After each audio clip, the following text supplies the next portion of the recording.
प्रभु यीशु मसीह के मधुर और मीठे नाम में आज दिनांक 1 नवंबर दिन मंगलवार को हम आप सब श्रोताओं का हार्दिक स्वागत करते हैं। आज के दिन के लिए जो वचन है वो लिया गया उत्पत्ति की पुस्तक उसका 2 अध्याय 10 पद। वचन इस प्रकार से कहता है, और उस वाटिका को सींचने के लिए एक महानदी अदन से निकली और वहां से आगे बहकर 4 धारा में हो गई। प्रियो, हमारे परमेश्वर का प्यार कितना महान है। उन्होंने मनुष्यों के लाभ के लिए पूरी दुनिया बनाई है।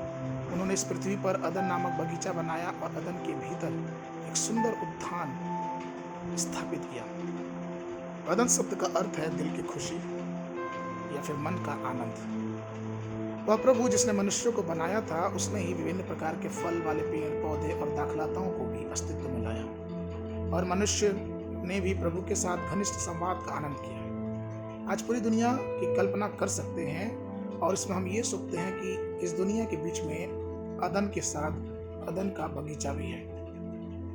ठीक उसी तरह से एक आदमी के शरीर में एक प्राण है और एक आत्मा है। दुनिया शरीर से मेल खाती है, प्राण अदन के बगीचे से मेल खाती है और आत्मा बगीचे में लगे हुए फल से मेल खाता है। अर्थात परमेश्वर ने हर प्रकार की समृद्धि हमारे जीवनों में दी है, लेकिन जरूरत यह है कि हम किस तरफ अपने आप को लेके जाते हैं। पवित्र शास्त्र ये भी बताता है कि उस बगीचे से एक नदी निकलती थी जो आगे चल के 4 भागों में बढ़ जाती थी, अर्थात जीवन से बहने वाली एक नदी। और जो 4 भागों में बढ़ती थी उसकी पहली धारा का नाम पिशोन था।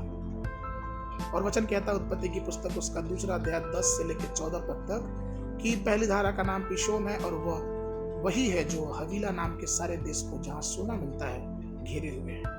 उस देश का सोना चोखा होता है, वहां मोती और सुलेमानी पत्थर मिलते हैं। और दूसरी नदी का नाम गिहोन है, यह वही है जो उस देश के सारे देश को घेरे हुए। और तीसरी नदी का नाम हिदकेल है, यह वही है जो अशूर के पूर्व की ओर बहती है। और चौथी नदी का नाम फरात है।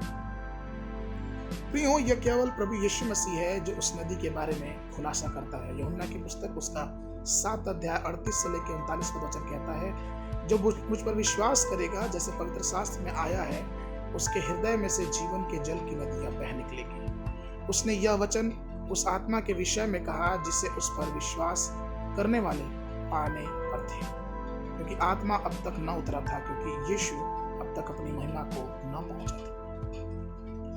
प्रियो, पवित्र आत्मा वह नदी है जो ईश्वर के पास से निकलती है और हमारी आत्मा को पोषित करती है।